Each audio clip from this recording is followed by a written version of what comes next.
On a tous beaucoup entendu qu'on paye trop d'impôts en France, que c'est un enfer fiscal, que c'est compliqué de finir les fins de mois. Mais la question donc on peut se poser sur les impôts, c'est du coup est-ce que c'est vraiment le cas? Et est-ce qu'on paye vraiment trop d'impôts? Et même j'ai autre chose à vous dire, et si je vous disais que l'impôt sur le revenu en France est l'un des plus bas en Europe? Bon, du coup, ce serait compliqué à croire parce que c'est sûr qu'en France, on a une grande différence entre la réalité de l'impôt et notre perception. Donc l'idée de cette vidéo, c'est d'explorer un peu la structure fiscale de notre pays pour que tu comprennes au mieux comment fonctionnent les impôts. Et on verra aussi comment optimiser sa situation pour que pour toi, ta fiscalité soit moins douloureuse. C'est parti. Bon alors oui, c'est vrai, c'est une statistique qui ressort énormément. En France, beaucoup de personnes se sentent absolument surtaxées. C'est une pression fiscale infernale. On a l'impression qu'ils nous inventent des taxes chaque mois, chaque année. Il y a un nouveau truc qui sort. Ce qui nous fait le plus de mal d'ailleurs, c'est quand ils nous disent que cette taxe, elle est éphémère et au final, on voit qu'elle dure, qu'elle évolue et en fait, elle rentre dans les mœurs. Et on continue de la payer chaque année et on se dit à un moment donné, on paye un peu trop de taxes. Et c'est vrai qu'on entend souvent cette phrase de voilà, je paye trop, je n'y arrive plus, je n'arrive pas à finir les fins de mois, c'est compliqué. Mais quand on revient à l'impôt de base qui reste notamment l'impôt sur le revenu, l'impôt sur le revenu est l'un des plus bas en Europe car il représente seulement 9% en moyenne des revenus. C'est-à-dire que pour 100 € gagnés, on ne paierait que 9 € d'impôt sur notre revenu. Et donc là, je te montre à l'écran les différents pays d'Europe pour que tu vois vraiment les différents taux d'imposition et aussi voir que sur l'impôt sur le revenu, on est quand même favorisé. Je prends le cas de l'Allemagne, c'est le premier ici, on est quand même sur 15% jusqu'à 45% maximum d'impôts. Donc ça reste quand même énorme, surtout pour les tranches inférieures. On prend la Belgique, 25%, donc on voit quasiment de 10 000 premiers euros sont taxés à 25%. Donc c'est-à-dire que si tu gagnes que 5 000 € dans une année, tu donnes déjà le quart à l'État. Et ça monte jusqu'à 50%.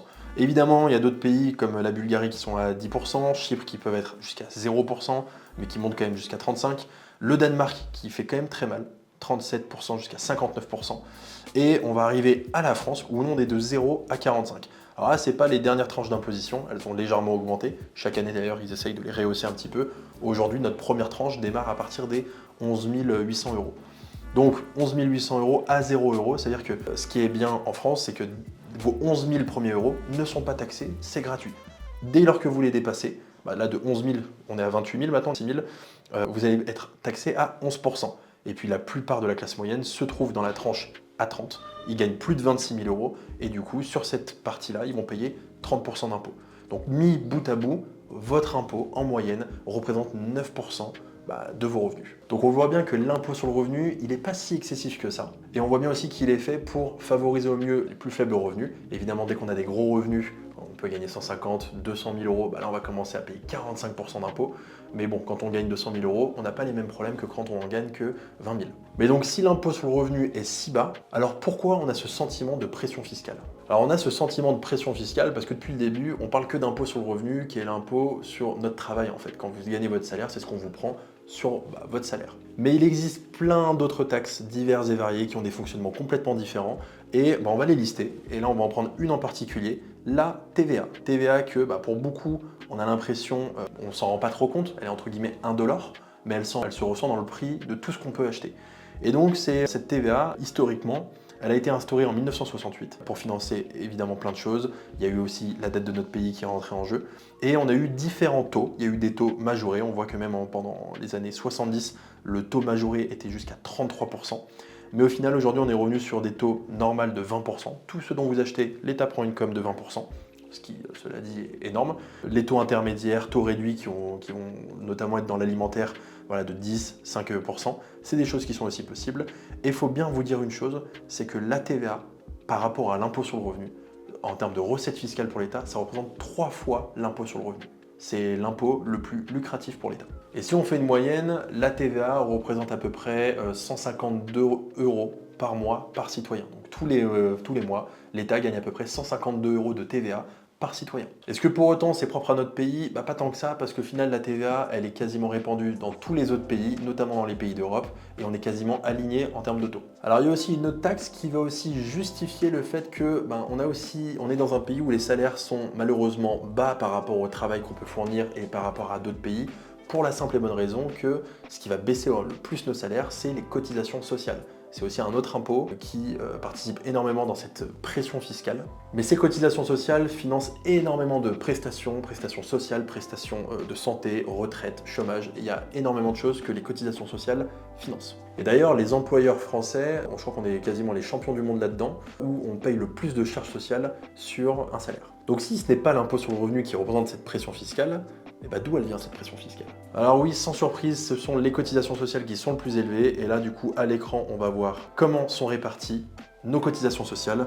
Alors ça c'est des stats vraiment grosse masse, on compte à peu près 27 millions de salariés en France, quasiment 11 millions d'employeurs, d'entrepreneurs, ceux qui créent de l'emploi, qui cotisent aussi, il y a des charges patronales aussi pour eux.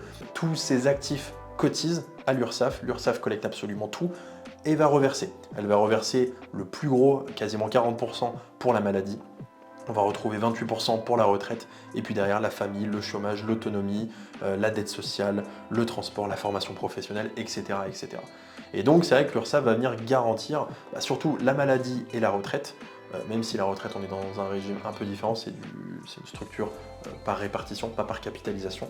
Mais voilà, ça va être les deux grosses dépenses de l'URSSAF par rapport à tout ce qu'elle collecte. Et donc l'URSSAF va financer des prestations qui sont très coûteuses, mais pour autant très importantes dans notre modèle français. Et ce modèle français, il faut savoir une chose, il est envié par beaucoup de pays. Parce que c'est vrai que quand on reprend, il y a énormément de pays. Demain, vous êtes malade, vous avez un accident, en fait votre employeur peut vous licencier du jour au lendemain.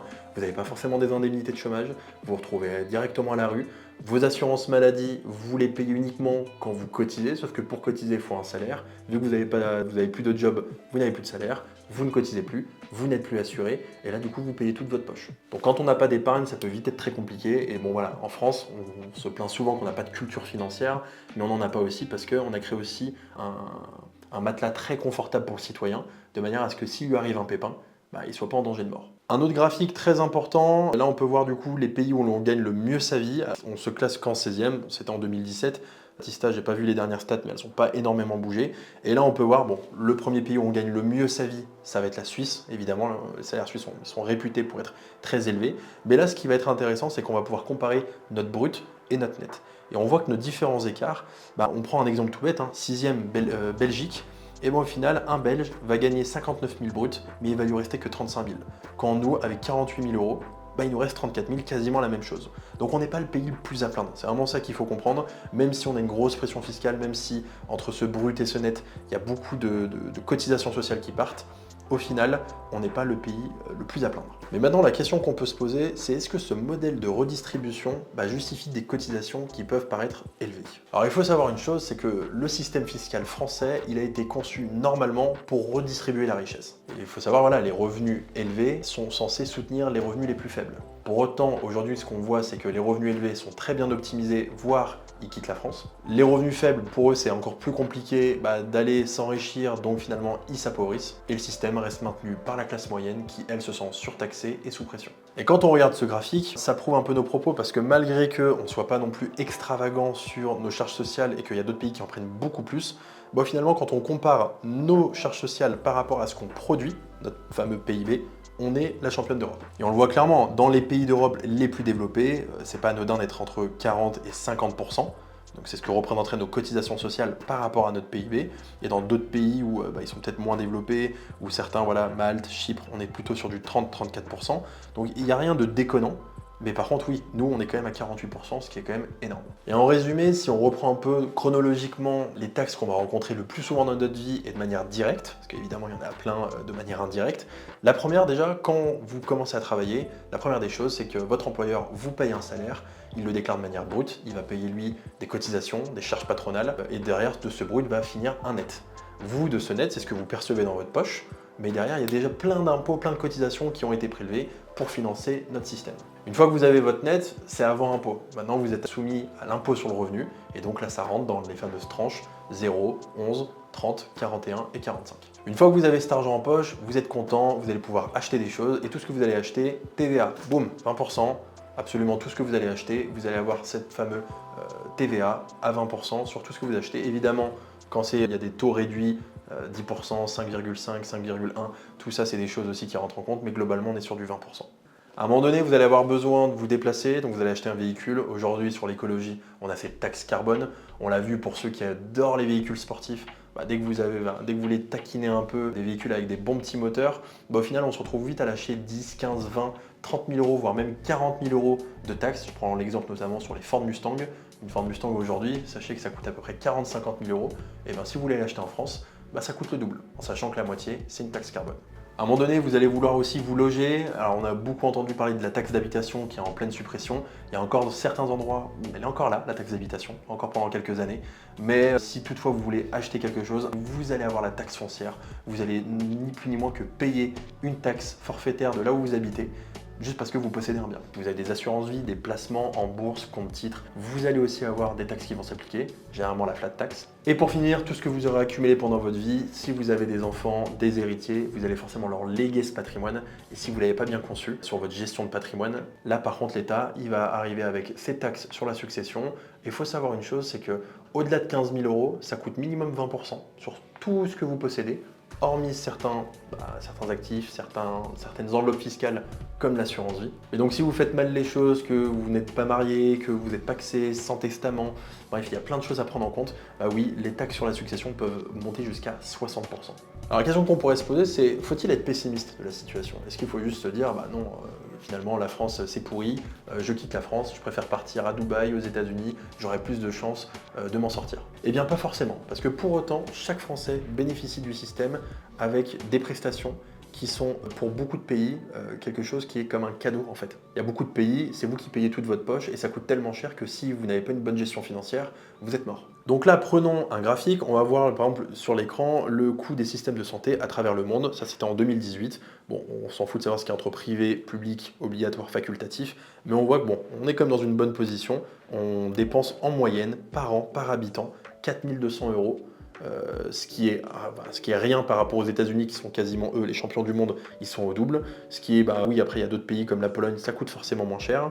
Mais voilà, en France, en moyenne, un citoyen coûte 4 000 euros. Mais ces 4 000 euros, est-ce que pour autant, on paye nous 4 000 euros? Là, un deuxième graphique très intéressant que je vais vous afficher, hop. Voilà. Ce qu'il faut comprendre, c'est sur ces 4 000 euros, donc là on n'est pas vraiment sur le même chiffre, on était sur du 3 475, il y a plus des 3/4 qui sont financés par la sécurité sociale, qui elle-même est financée par nos cotisations. On retrouve également les organismes complémentaires, 439 euros, c'est une partie aussi financée par l'État. Et donc ce qui nous reste à notre charge, c'est seulement 250 euros par an. Et c'est vrai qu'on a peut-être cette pression fiscale, mais on n'a pas cette pression médicale. Parce qu'aux États-Unis, vous rentrez dans un hôpital, c'est tout de suite qu'ils vous demandent une pièce d'identité, une carte bleue. Vous ne ressortez pas tant que vous n'avez pas payé. Et même à titre personnel, je vous donne un exemple, j'ai fait une partie de mes études en Corée du Sud, je suis tombé malade, j'ai été hospitalisé, ça a duré 5 jours. Ils m'ont pas laissé sortir tant que je payais pas. Alors évidemment, j'avais des assurances santé internationale, heureusement, il faut toujours les prendre ces assurances, c'est très important, parce qu'au final, ils ne me laissaient pas sortir tant que je payais pas 3 500 euros de frais entre l'hospitalisation, les différents tests, les différents médicaments. Donc si vous n'avez pas cet argent, ça va vite être compliqué. Donc maintenant, il faut comprendre deux choses. On a des avantages sociaux qui sont plus qu'extraordinaires, même si vous allez me dire que ça se dégrade. Ça reste quand même extraordinaire d'avoir accès à cette santé quasiment gratuitement, de pouvoir accéder au chômage quand on perd son emploi, de même si on n'a pas d'emploi, d'avoir certains minimums, parce que ça peut arriver. Je ne dis pas que tout le monde est content d'avoir le minimum du minimum et de vivre au crochet de la société. Il faut pouvoir vivre avec 600, 800 euros par mois. Mais quand vous vous retrouvez dans cette situation, ça vous aide un minimum à vous relever. De l'autre côté, tous ces avantages, ils ont un coût, c'est cette charge fiscale qui est excessive. Et du coup, par rapport à ça, est-ce qu'on reste quand même pessimiste? Mais la question qu'on peut se poser, c'est comment on peut alléger cette pression fiscale tout en bénéficiant de ces avantages sociaux. Même si la pression fiscale, elle existe, il existe une tonne de solutions pour optimiser votre situation. Et pour ça, il existe plein d'exemples. Il y a évidemment, vous pouvez utiliser des niches fiscales. Il en existe plein. Parfois, il y en a qui se suppriment, il y en a d'autres qui se créent. Vous pouvez aussi utiliser les placements immobiliers avec des dispositifs de défiscalisation. Je prends des exemples comme le LMNP, le Malraux, le Monument historique, le Pinel, le Cellier. Il en existe plein. Ça va vous permettre une chose, l'État met en place ces dispositifs. Ça vous donne un intérêt à investir dans l'immobilier parce que l'État n'a pas l'argent pour le faire, n'a pas l'argent pour maintenir son patrimoine.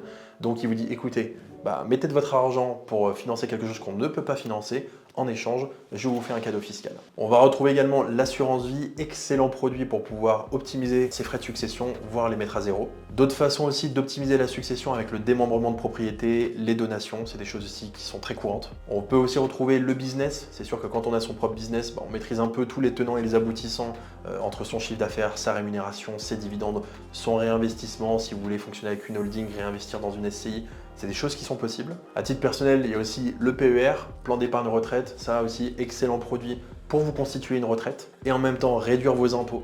Donc ça, l'État le sait que faire sa retraite avec les régimes obligatoires, c'est très compliqué. Donc il va vous proposer de faire votre retraite par vous-même en épargnant tous les mois et en bloquant cet argent pour votre retraite.